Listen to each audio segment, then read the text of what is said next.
Hey guys, welcome to the New Slang podcast. I'm Thomas Mooney. I'm a journalist and the editor-in-chief of New Slang here in Lubbock.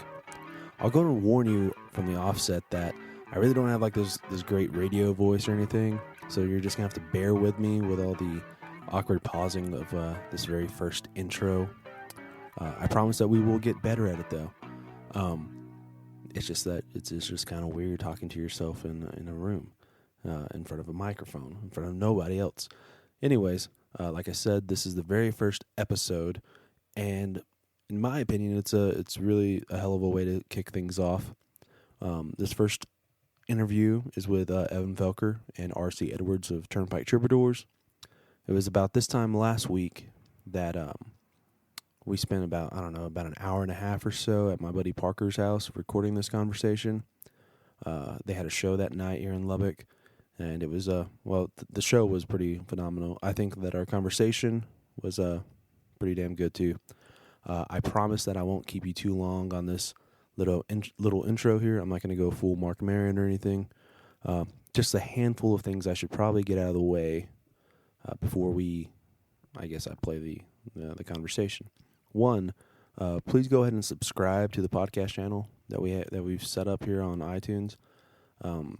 If you can, write a little review of some sort. I mean, I don't necessarily know if that helps us out or anything, but I've heard other people say this on podcasts. It'll help you out too, because we do have a handful of really great interviews coming up that we will be releasing on a weekly basis from here on out. Or I guess like the last month or so, we've interviewed John Bauman, Shane Smith, Drew Kennedy, Jamie Lynn Wilson, Kelly McWee. We do have a few others lined up, so they'll all be coming out just like once a week from here on out. Maybe we'll be able to get a few other people coming through town, like William Clark Green, Jonathan Tyler. Who knows? Two, I guess if you're unfamiliar with New Slang is just a music publication here in Lubbock that I started, 4 or 5 years back. If you can, go ahead and follow us on any and all the social media that your heart desires. Our Twitter handle is @newslang_LBK. From there, you should be able to just find us on Instagram and Facebook and I guess like Periscope. We probably even have like a LinkedIn account if that's what you're into. Anyways, this very first episode, I'm really happy to say is sponsored and presented by the great folks over at the Blue Light Live here in Lubbock. In my opinion, like right now, they're the epicenter of what you would call Lubbock music. Hell, they're probably even they're probably the epicenter of what we would consider panhandle music. Maybe even just like Texas music in general. The very first Turnpike Troubadours show in Texas, the very first real one really, was at the Blue Light.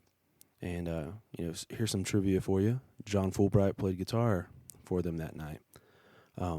Anyways, so the Blue Light, it's always been like just one really, really great place for live music. It's been a place that the Lubbock songwriter, if you will, has been able to hone their craft, find what their sound is, what their voice as a songwriter is. So, anyways, one of those guys who really started up at the Blue Light is this dude named William Clark Green. Last year he released his fourth album, Ringling Road, at this big old street show outside Blue Light. And I guess, it was such a awesome, massive, cool event that even though he doesn't have a new studio record coming out this April, he decided that he has to have a street show outside of Blue Light once a year in April. So this coming Friday, April 15th, that's like a month from now or so, they'll be once again closing the Buddy Holly Avenue right in front of the Blue Light and having this big ass street show. Joining him this year will be American Aquarium. Those guys are badass, the Raleigh, North Carolina band. just probably right now, like top 5 Americana bands going. I don't know. And then a couple of Lubbock bands that you're probably familiar with, Red Shahan and Flatland Cavalry. Flatland Cavalry, they sent me over their new record, Humble Folks. It's going to be coming out pretty soon. So it's really good. You'll probably be able to check that out in a few weeks or so.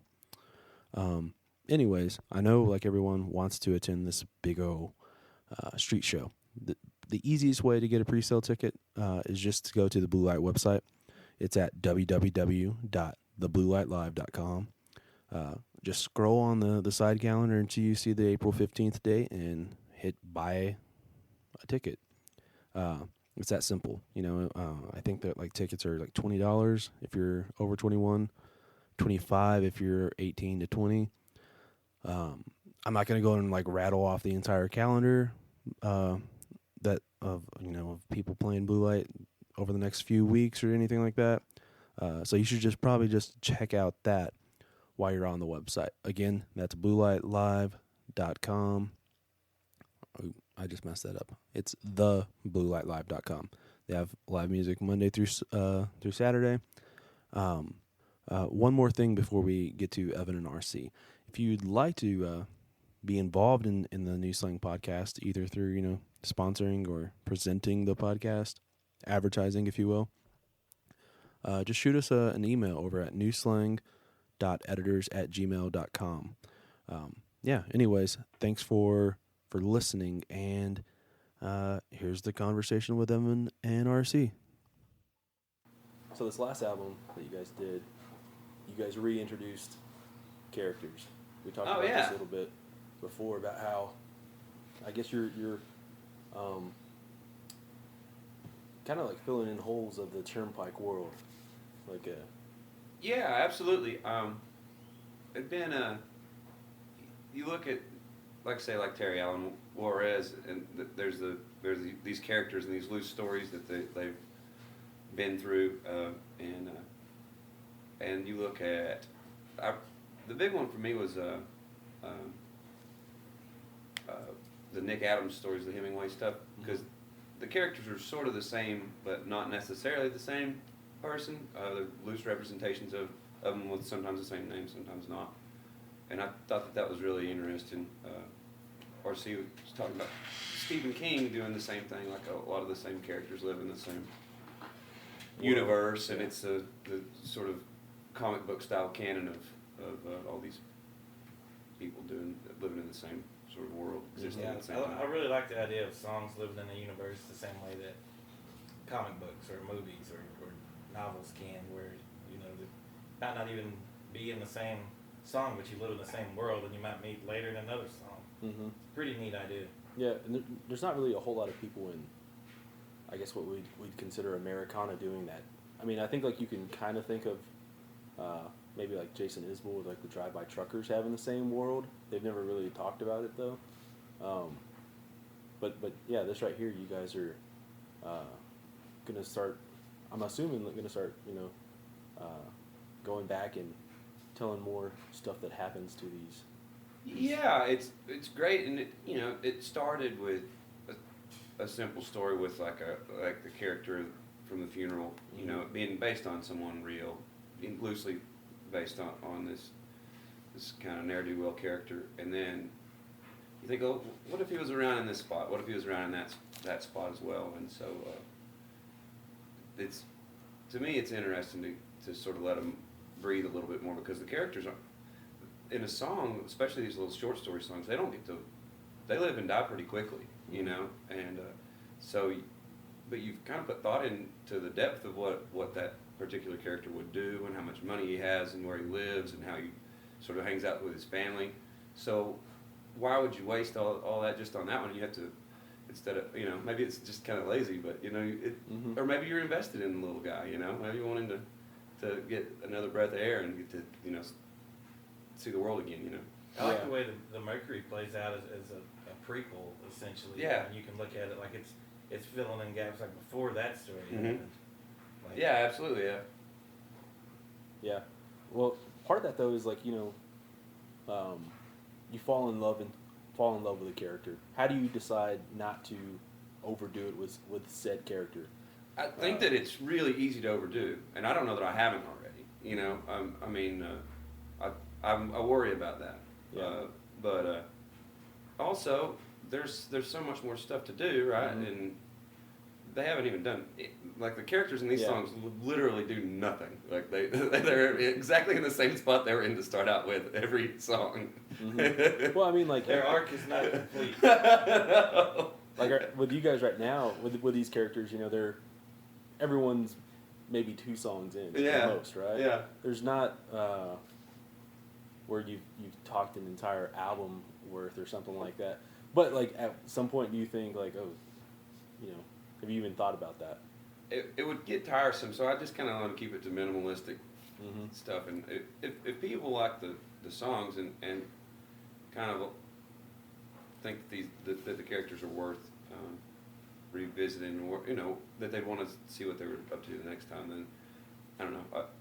I'm interested in doing that, but I haven't pursued it. We've always kind of talked about the songs have got to be able to stand on their own first. Oh yeah. You know, outside of these storylines or a concept album or something. Yeah, absolutely. They're all an afterthought. Yeah. This whole, you know, all these people exist in the same world doesn't matter. The song by itself, if that was the only song that we had, I think would, even the Mercury or any of those songs would be fine on their own. So that's the cool part. Yeah. What about like I guess songs where you're the narrator, but you've not necessarily said this is a character, this is you, or whatever the case may be. Are there any of those where, you know, we'll find out later that, oh, that was Jimmy?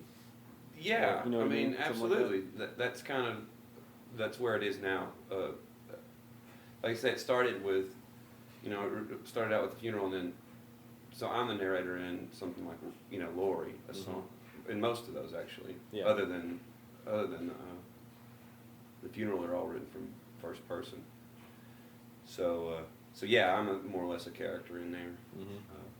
I remember one time before we were talking about Terry Allen Juarez, you kind of said that you thought even though it was this grand idea and it was really awesome, that he kind of like failed at it at the same time.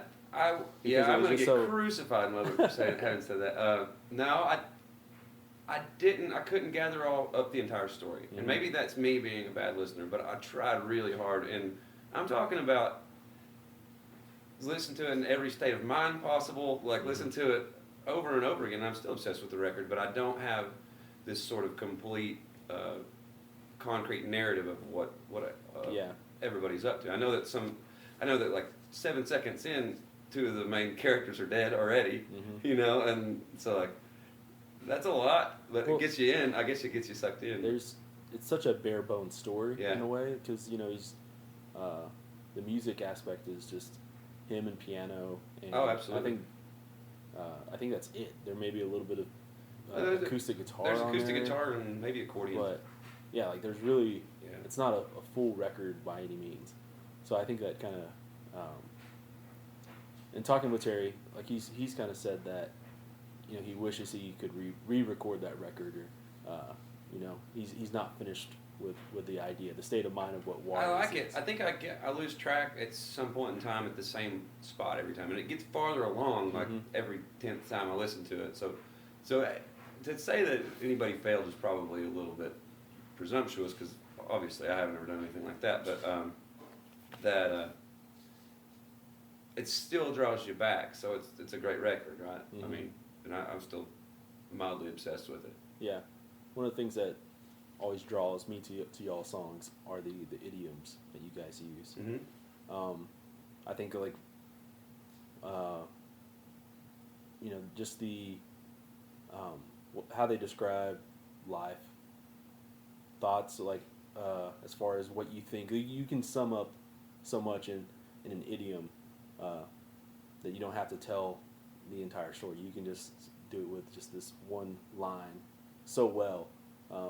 I guess like, how'd you get into even doing all these? It's conversational allegory. Like that's I grew up around people that just talk like that, or make up stupid shit that isn't nearly as cool as what winds up in the songs, but just trying to make each other laugh or whatever, because that's just kind of how you talk. Yeah, that's why conversations are fun. They're not just transferring information. Yeah, we sit around a lot just discussing the origins of idioms or phrases or even single words. Me and him will sit and be Googling the origin of this word and why it's spelled this way or pronounced this way. It's not the most exciting pastime in the world, but it's one of our hobbies. I think it's pretty fun. Well, okay, like the first time. Etymologist, I guess. Linguist? Etymologist.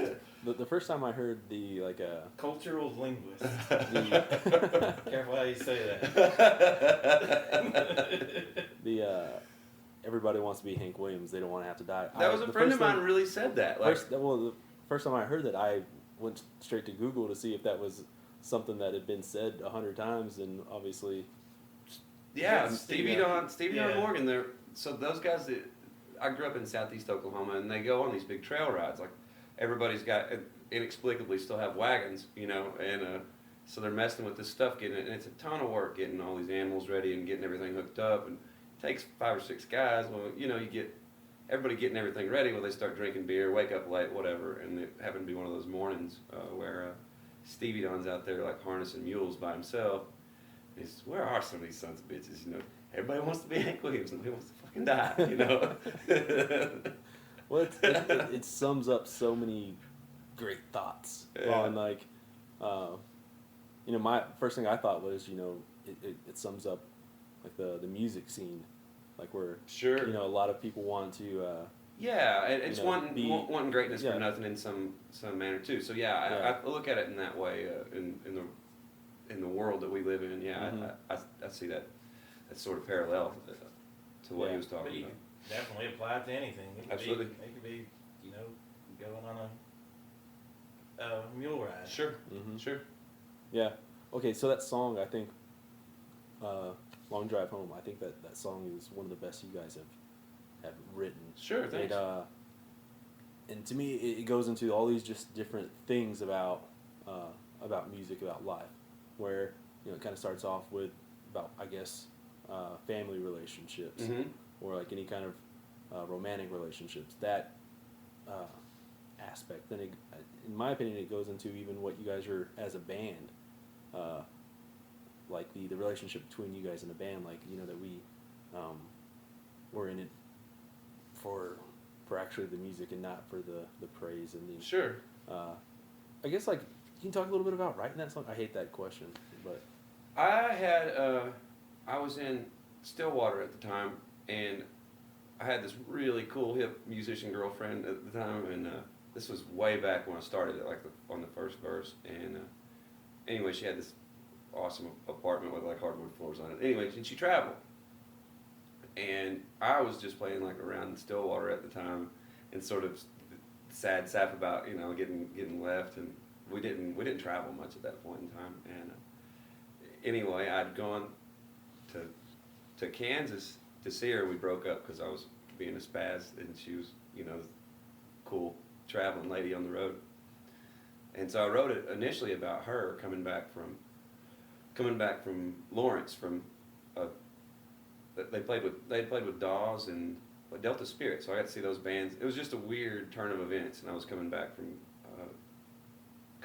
Lawrence, going to Tahlequah, and I wrote the first part of it, and then I kind of tucked it away and let it sit around, and then I had 4 verses to it maybe, and I didn't really love them, and so I threw it at Johnny when we kind of got to hanging out, and he wrote the second verse of the song, and I thought, well, we had other verses to it, but it seemed like it was going to be too long to play live, so I liked his verse, and I liked what it summed up, and sort of seemed like sort of the same throughout. There was continuity in the material, and so we kept that. But yeah, Johnny's a great songwriter, Johnny Burt. Yeah, I guess a better way of phrasing it to me is like it with each verse it gets bigger. So like it starts out with a one-on-one, and then it goes into more of like a group. Mm-hmm. You could say it's a band or a family or something, and then it goes more into addressing like the audience or like Giving people advice. Yeah. Which I should really do. Yeah. Start small. I love Johnny's verse because to me it sums up a lot about him. Mm-hmm. Yeah. I mean, that's John living and dying for a song. That's Johnny, Oh, yeah. That's Johnny Burke. Absolutely. And his essence, and I really like that verse that he wrote. Mm-hmm. Well, okay, so one time me and Shane Smith were talking about hashtag name drop. One time we were talking about what would be the modern day version of the band. If the band was going around right now, who would be that band? Who would be the band? And I said, I don't think that the band's really going around. There's not a real version of it. But what I would say would be like if Turnpike and John Fulbright and Johnny Burke did like a show together. That would be a version of those shows. Yeah. it would be like the version of the band. Yeah. There's some real organic relationships going on with all those guys. How do you relate to them as different writers, though? Like, do you kind of morph into a certain style with different people, or do you kind of stay the same? It depends on what's called for. If I'm just going to write a verse and there's already something that's existing, then I don't want to stick out like a sore thumb. I want to more or less keep the tone of what the original writer had together, and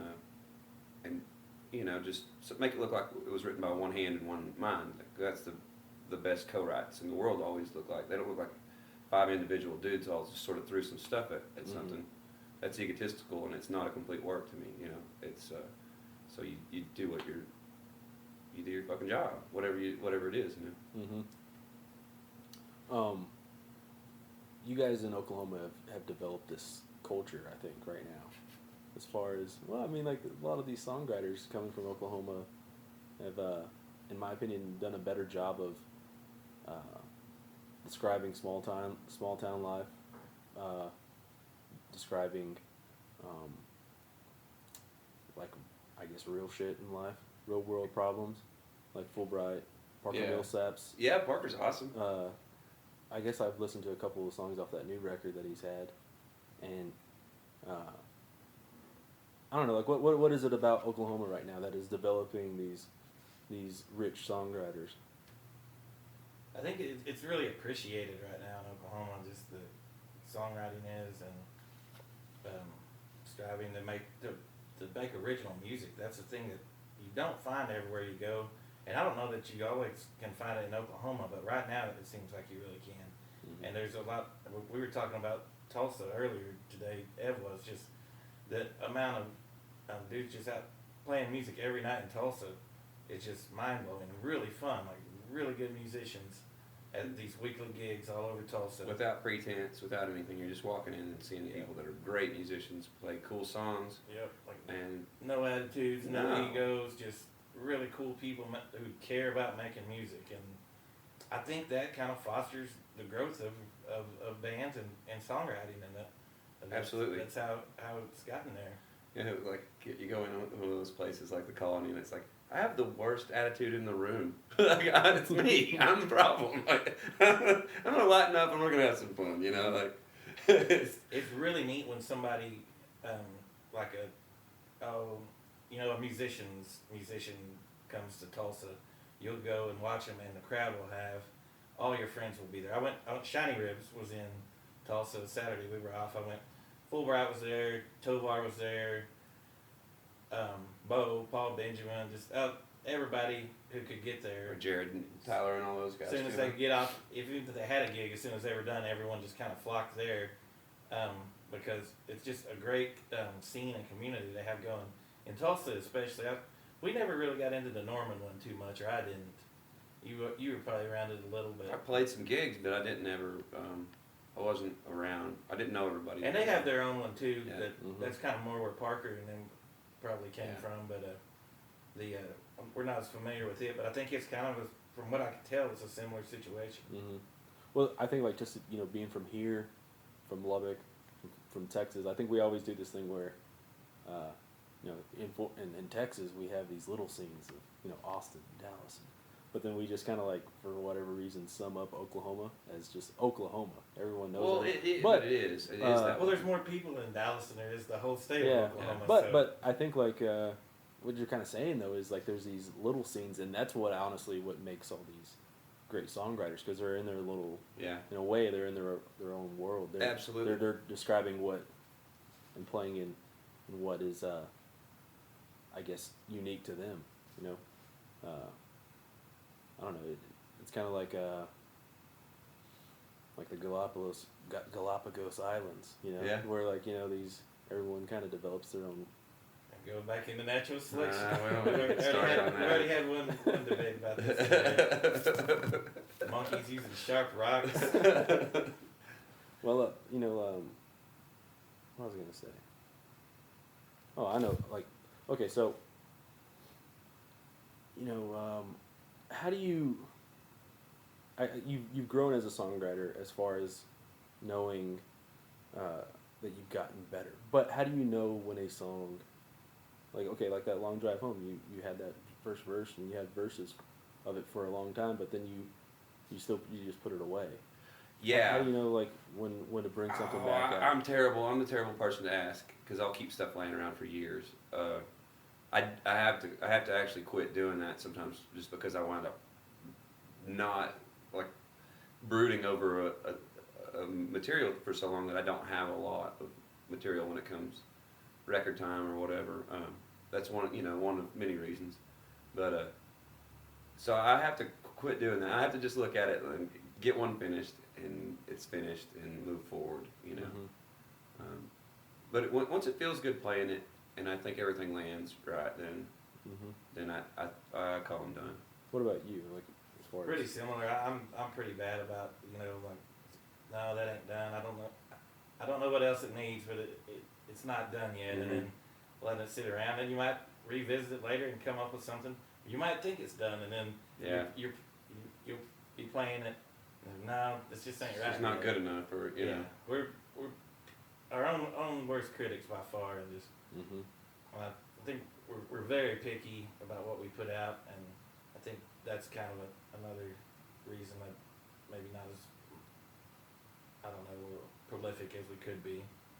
Are you mindful of how a song's gonna be sang by him? Like what word you know what words he sings best? You know what I mean? No way. Exactly. No, you don't. By the syllable. There are certain words you like. Name three. Does not. Hippopotamus. He's not gonna want to sing that. He's not gonna ever. Would you ever? Probably. Yeah. No, it's not nothing like that. It's just more when I think a song's right, and then. Kind of for the band, right? I mean, it's not even necessarily for me. It's more, right? It's not like I'm writing something them for Ev to sing as much as just for the band. Like, something that would be cool every night, or part of the time, or says something, or. Because I'll definitely have songs that, you know, that I like, and they're quirky, weird little songs or something, but like it's nothing I would even take to the band, because it's like that's not what we do. That's too weird, or stuff like that. You guys also one of the in my opinion, one of the big things what makes you guys great is anytime you go to a show, you know, you guys are only doing maybe like one or two covers. It's all original stuff. And I know like that's because you guys have developed a lot of music. Like you have 4 albums worth of songs now. But, you know, was that always just kind of like a priority? Like we're gonna play originals? Yeah, we've been fighting fighting to get to a point where we could play, and this has been years ago. We've been sitting pretty on that stuff. We got that fight won pretty early on. That was the idea. You know, we played sort of beer joints and dance halls and pretty crappy bars in Oklahoma. It was really fun. And people, you know, two-stepped and all of that, and we learned how to sort of keep people two-stepping. And keep them from being unhappy, and then also we'd kind of slip in some of our own music, you know, and sometimes we'd set it to a beat that would, you do these songwriter songs to a beat that makes people, that they're able to two-step to, or makes them move around. At first, it always definitely felt like, we're sneaking one by them, and Mhm. we'd play one of ours, and they all danced and had a good time to it or something. And like, Yeah. you don't even realize we wrote that song, Yeah. did you? Well, now I think like it's kind of turned the other way where, you guys have done like Doreen Mhm. or like Long Hot Summer Day. Yeah. It's kind of like people think those are your songs now. Yeah, that's Uh, kind of funny. Which obviously you guys have made covers y'all's own. Yeah.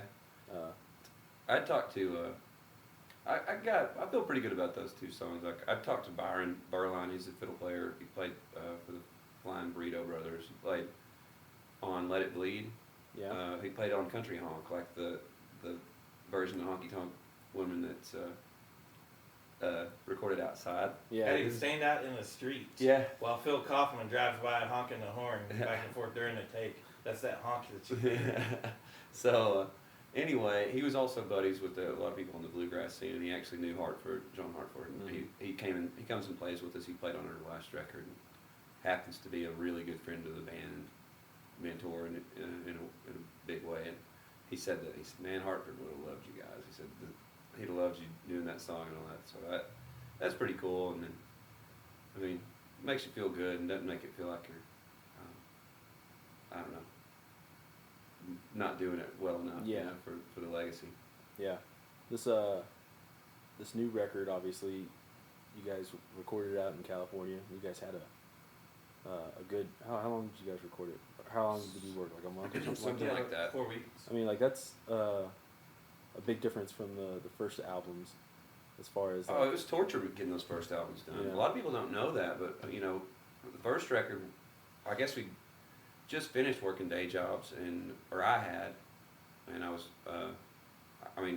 scraping by, playing 4, 5, 6 nights a week, and then just getting in the studio anytime we could. And it takes forever, man. And the studio will get booked up, or A day here, Yeah. 2 days there. So, yeah, I mean, that record probably took a year to record, and so did Normal Street. Maybe took longer. It seemed like forever on that one. It's the one where we kept like having trouble getting studio time, Mhm. and then just because our schedule was so erratic. And we were playing a ton, right? And so it was just it was messy. We were playing 4 or 5 band gigs a week at that point in time, just getting home, going to bed, have one day in the studio, and then hit the road again and drive to Lubbock or to whatever 8-hour away city. Usually about 8 or 9 hours the first day, Corpus or Lubbock or wherever, Very little continuity because like you're starting from scratch every time you get in the Yeah. studio. You're Yeah. setting up everything again. It's a nightmare. Yeah. I don't like recording that way, and that sounds like I'm blaming someone else. That's just the way we had to do it at that point in time. It's not Max or Wes's fault. We just, we had money when we had money, and we had time when we had time, and we used it most of the time correctly. Yeah. Well, this last record though, I guess did it feel for you guys more a more organic experience? Hell yeah. Versus It was cool. actually just did it feel like making a record versus recording songs? Oh, completely. It was awesome. It was just crazy. Yeah. Well, describe a day. Like how was it so different? Like was it We're just out in because this old chicken farm in Northern California that's been converted into a really cool studio. Yeah. We had a little farmhouse there. Well, stayed in the house, get up every day. Usually we had some kind of schedule where what part we were going to work on first Mhm. that day. Yeah, we knew that when we, got up in the morning. So you'd go do that if that was your part to play. You'd hang out at the house and work on other stuff. I really liked not being like stuck in the studio or in the booth. Yeah. You could walk around the farm. You could go to the house. The best weather in the country at that point in time. It's just beautiful view. Jacket weather at night, perfect weather during the day. $8 meals together. Mhm. Just pretty much We lived lived and breathed together. that record for 4 weeks. That's the first time this band's ever lived together. Like we've all been even in the same city for that one, for that matter. And so it was something else, man. Just cooked and ate and worked. Time was never a factor. Yeah. Just Yeah. you got to try different arrangements, try different even just the whole approaches to songs until we found one the way that we wanted it. Yeah, what I'd say, it's a Prairie Sun recording in Cotati, California, and it's a really reasonable, like a mid to upper level studio, and great engineer guy, man. He was Matt Wright was our engineer, and he's exceptional. And then Ryan, we kind of went in with the idea of sort of no producer and just saying, we'll just do it ourselves or whatever. And Ryan kind of took over the helm and produced the thing, really. I mean, at the end of the day, and so I don't know. I thought it came out really cool and really cool gear. Like Pete Townsend's old Neve consoles there, like we recorded on it. Tom White, there's the room that Tom Waits did.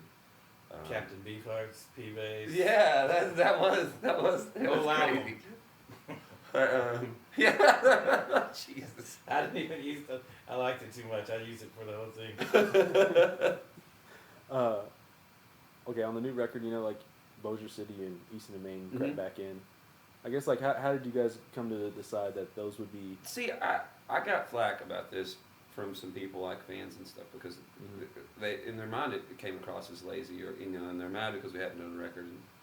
And man, you can't get in the studio if you're touring like we toured for the first year and a half or 2 years after Normal Street, because we went from getting that record out and being in a van, and we were still touring a ton then, to like starting to tour the whole U.S. We went from sort of a 4 or 5 state area to the entire U.S. and other countries, and I mean, there's not that much time to write. There's not that much time, and then you figure in that we do have actual families and lives, and some of us have wives and kids, so anyway, that aside, that was a rant.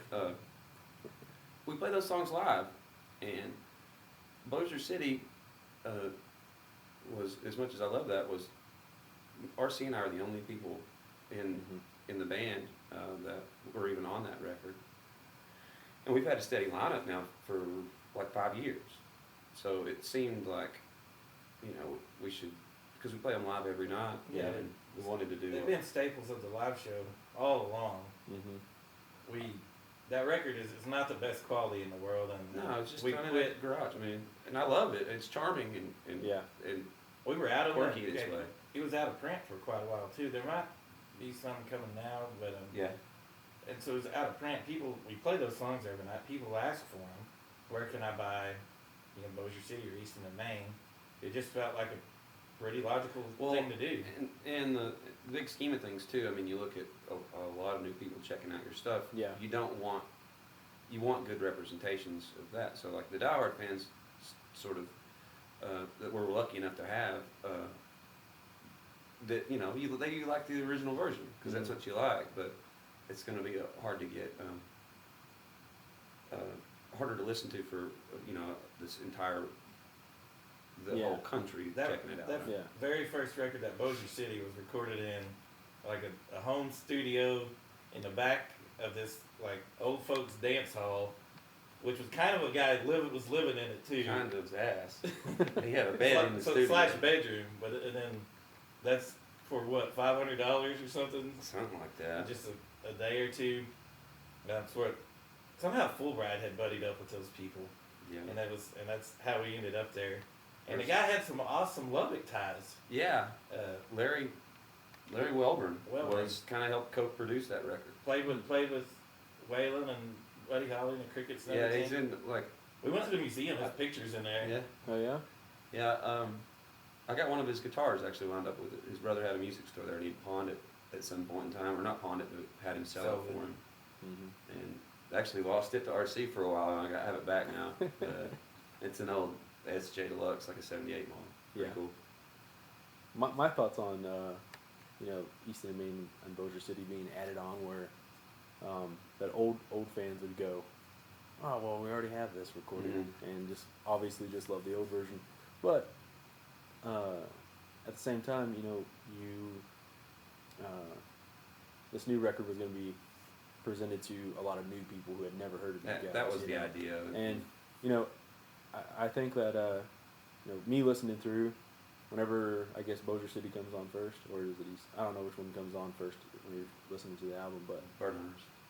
no. But I mean, like, Oh, okay. as far as I those got two you. songs, you go, oh well, it kind of hits you like as far as like, well, this is an old song, not a new song. But in 10 years, you're not ever gonna think about that. Really. I think that's probably like the long game of it. I think it was the right move. Mhm. It's just Well, there's like you kind of touched on earlier. Like I look at it, like you say you came to one of our shows, hadn't seen us before.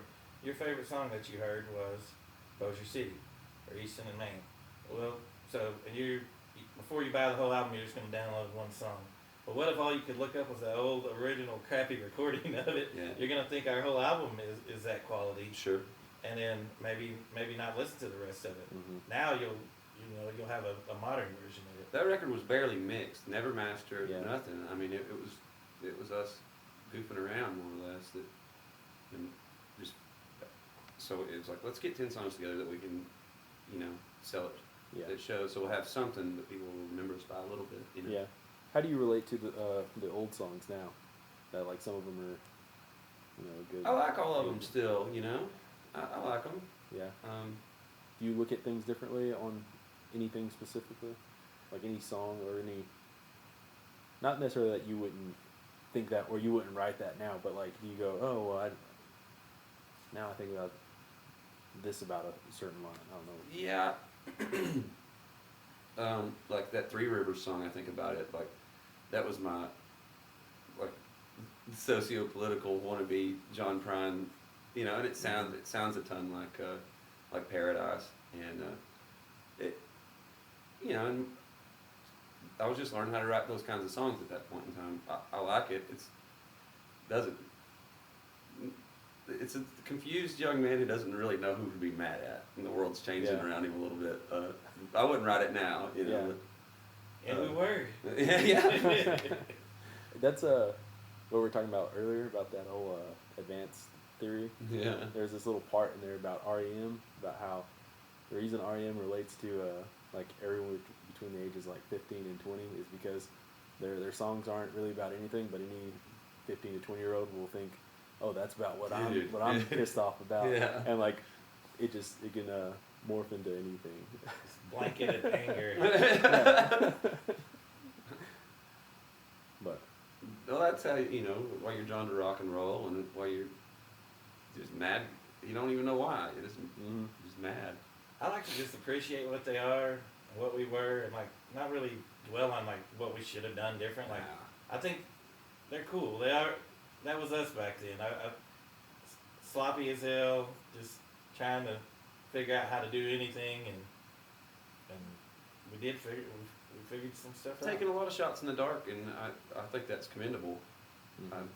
I just roll the dice, and what happens happens. yeah, what's I've been asking everyone this question here. Like, what's that album that like your parents took away because you shouldn't be listening to Oh God, whatever? the one I think that I remember. Either I had it or my parents had it or something, was that Alanis Morissette record, the Jagged Little Pill. Like it had this pretty explicit stuff in it, and I think I was like 11 or 12 maybe or something like that. And I just liked it when people cursed in songs, like any little kid, right? Mm-hmm. And anyway, I was like, wow, that shit, we shouldn't be listening. Kids shouldn't listen to stuff like that, Mm-hmm. So it should have been taken away probably, but. Yeah. I don't think mine were ever big on censorship too much, but I do remember, for some reason when I was a kid, Guns N' Roses was on TV. I don't know if they were on like an award show or what, and just the way they looked and acted, like my mom freaking hated them. It was like, you are not listening to Guns N' Roses, and of course that's what you want to listen to then. Like, Mm-hmm. what the hell I am? Yeah. It's whatever your parents say, don't listen to. Yeah. And most of the time, I think they knew better than doing that. They would just let you, like, they might laugh at it or make fun of you for it. Like, no, that's not. I don't know what you're anybody's talking about there. Yeah. But my folks, it wasn't really. I got to listen to pretty much anything I wanted to within reason. Mm-hmm.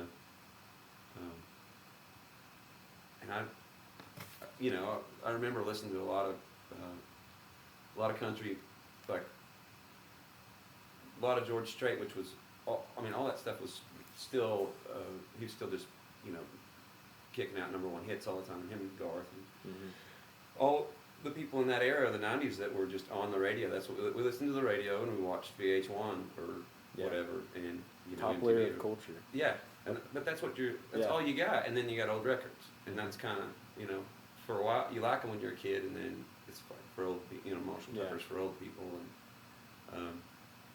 and that's I remember.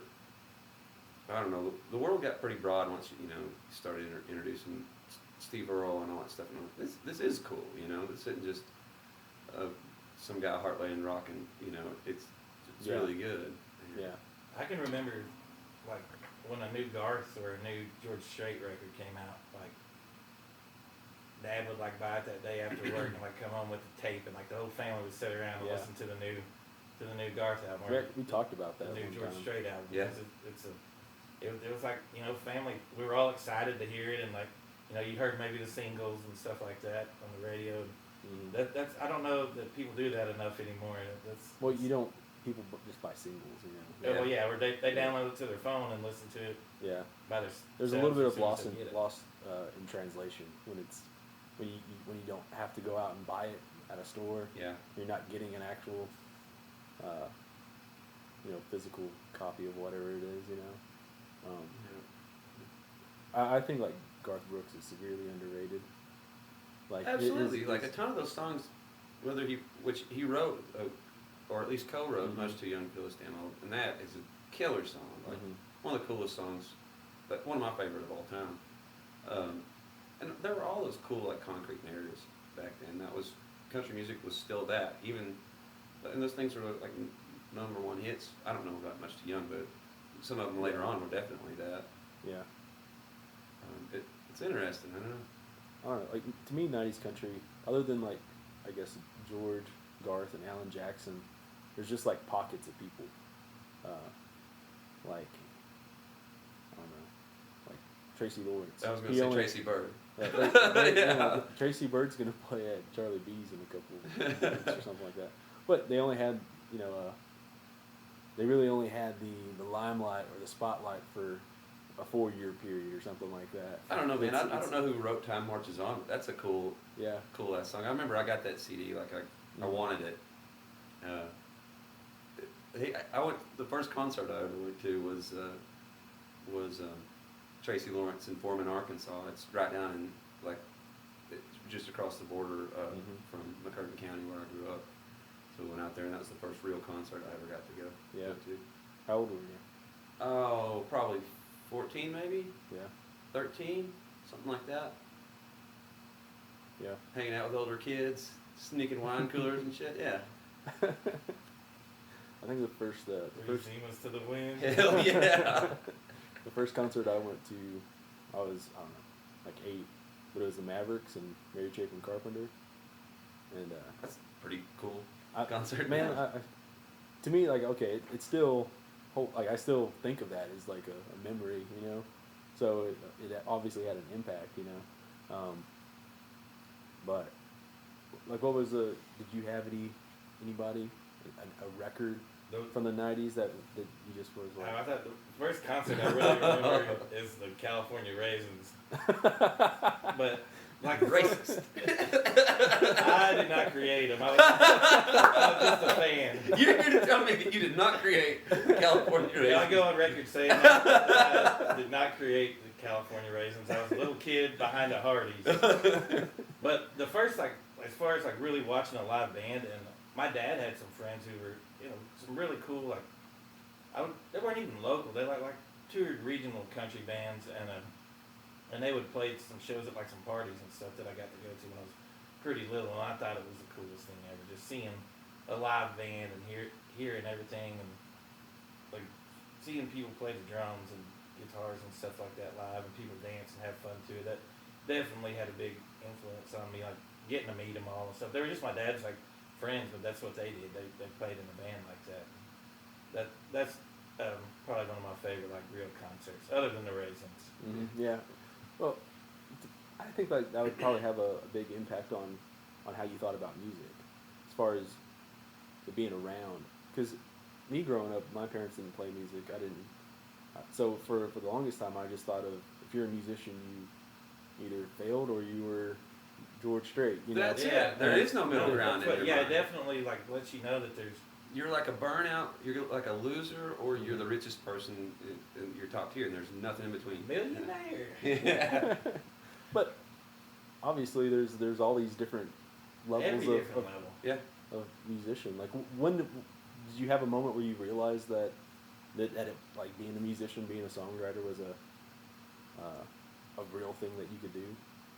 Oh yeah, I mean, it was when I saw guys like Jason Boland and what level and Ragweed and sort of what, and from the time I discovered their music for myself, or had it shown to me, to over those next 4 or 5 years, those bands grew, you know, in a really cool, sustainable way, and just kept on getting bigger. And I realized that, yeah, there is this whole way to work up toward that. But yeah, that was, I didn't know that was possible at that, up until the Stillwater band. And they were still playing stuff like, you know, a street dance in Antlers, Oklahoma. Like, Boland would be at that, and then he would have a live at Billy Bob's record, or that, you know, all this stuff was coming out, and I don't know, they were on TV, or their names were on TV, or being mentioned, and so it was just all around the map, and it makes you realize, yeah, you know, it's not about just make it big, you know. They kind of showed us that there is definitely an attainable middle ground that you can sustain yourself and have a good life and a good living, and like, I mean, never be on MTV or the top 40 artists. Yeah. So you grow up watching VH1 and you think, well, either you make it or you don't. You know, like Yeah. even the people who made it briefly, they're still broke. Yeah. Well, it doesn't have to be like that, but there's plenty of room in the middle. Tons. We're gonna have to make a pop-up video for you guys. Oh God, we have to have some more videos. We've been planning our behind the music for years. And we've been thinking about doing behind the music, where we do like a what was it, Mystery Science Theater style silhouettes. Yeah. Like where we just talk over the rise and fall of I thought that was a REO little different. Speedwagon. Like, I think I was picturing like he's like, and just when you thought their behind the music episode was over, it came Tragedy back from commercial. Yeah. It's just literally about the episode, I like it. but with the dramatic narrator. I can't remember who it was. It was what band was it? Oh, I know. I always heard that like they were going to do a behind the music for Kansas, the band, and they worked on getting interviews and everything like that, and I guess like halfway through all these interviews, they just had to ditch it because they were like, oh, this band's just a little too boring. There's no ups and downs. There's nothing behind it. Like they're just like regular people.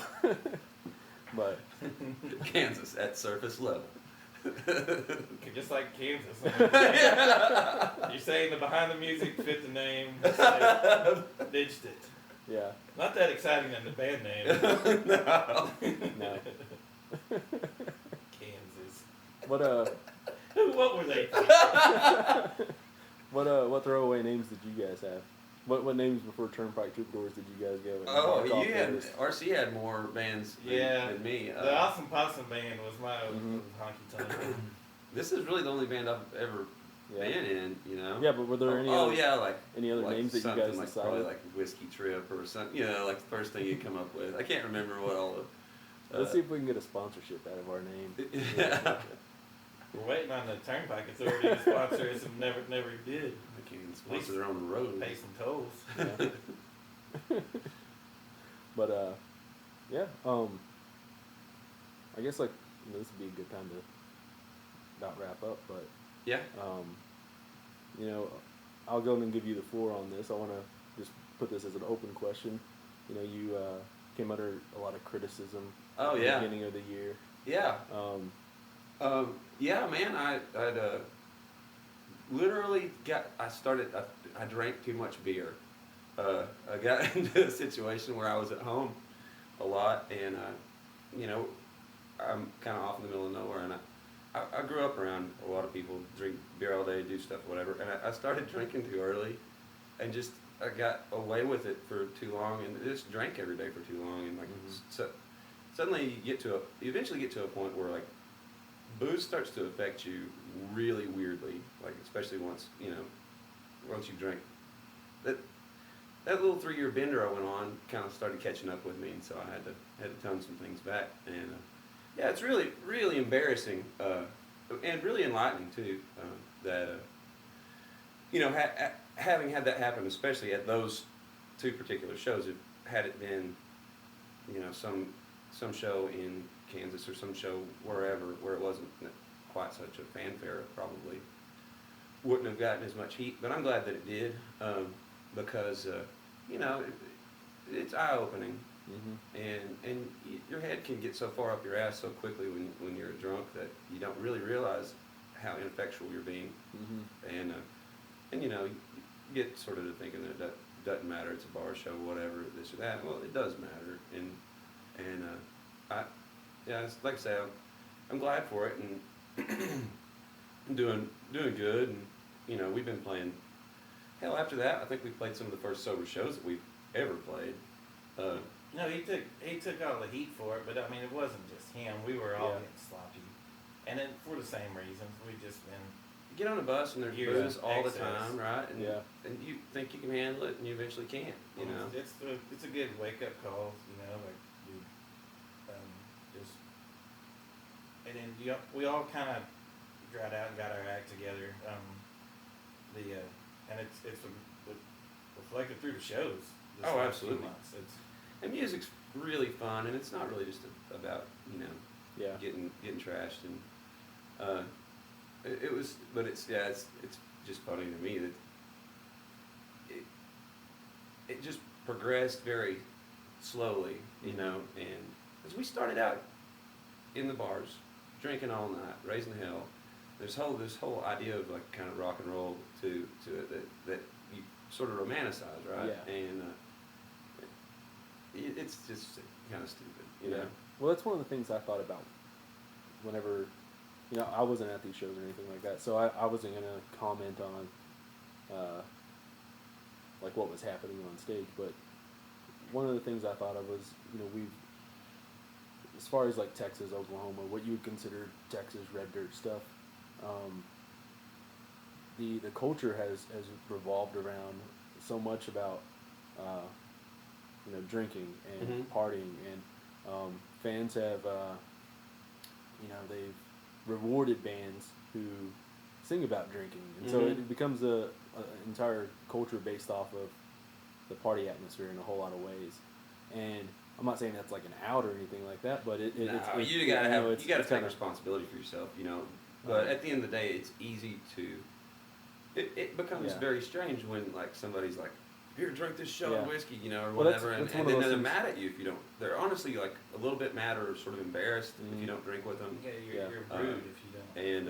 And yeah, I'm not making excuses for you, sure, but I said like still no excuse it's understandable in my way of thinking. It was we don't know how many people go to a show and we're going tonight I'm gonna buy R.C. Edwards and Evan Felker a shot of whiskey, or we had a drink with them, or whatever. Whatever the case is, there's you guys have a show and there's 30 of those guys out there, whatever, and it's not their fault or anything like that, but it just, I can see how easy it would be to slip into. And we've created that culture too. It's hell yeah. It's far from an excuse. Like it is what it is. Bought into it or whatever. And fostered it. We created that, and I don't know. It's easy for it to get out of hand, and kind of lose focus on what you're really there for. Yeah, you kind of, I want to be wild, and I want to be this, and I want to do that, and if I wanted to, be straight, then I'd go back to the paper mill, or whatever, and it's just stupid. It's an obtuse way to look at a pretty simple situation. Yeah. You're in a bar, I mean, sure, it's your job, but your job is to play songs that you love and to do a good representation of them and for, you know, create an environment that people enjoy themselves. Yeah. We got to taken away from that, and that's what was kind of the moment for me, is that we were losing focus on doing what you love, and Yeah. and you realize it could all get taken away too. Yeah, absolutely. We're lucky to get to do this, and don't want to be the asshole who screws it all up. Yeah. Yeah. Well, we're coming on about an hour now. You want to play a song for us? Yeah, man. All right. Just a little note here on this song that Evan ends up playing here. It's a brand new song that Evan, RC, and Johnny Burke wrote.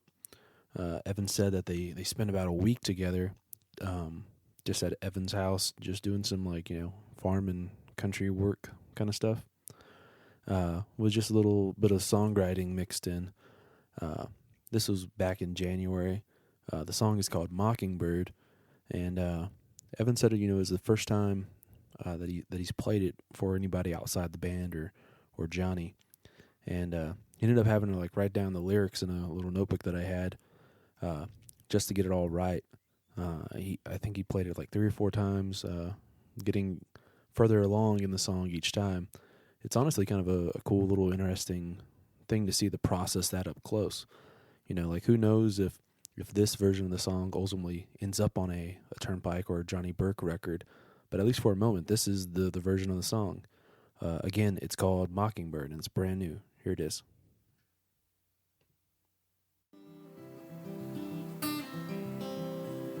Like a mockingbird, I sing my song. Stole out a ride and played all wrong in the darkest hour of the night. And I ain't made the opera yet. I miss you now, but ain't no sweat. I can get along alright. And I know I'm gonna catch you in the corner of my eye. I know you're gonna darken up my door. Well, I got that old time feeling, babe, still ain't passed me by. I got that old time feeling like before.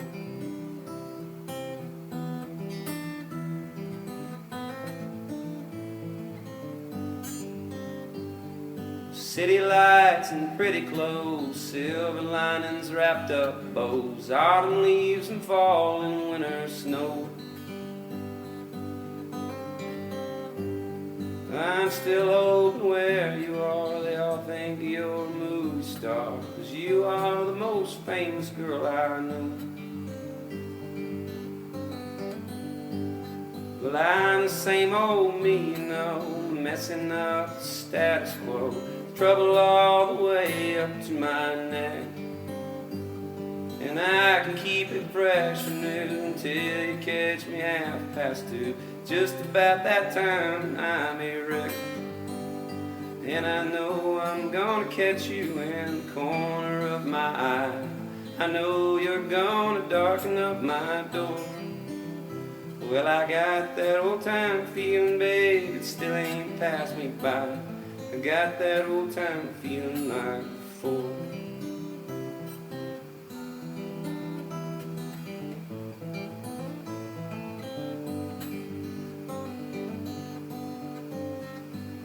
Well, this old world will spin again, play me like a violin, knock all of the wind out of my chest.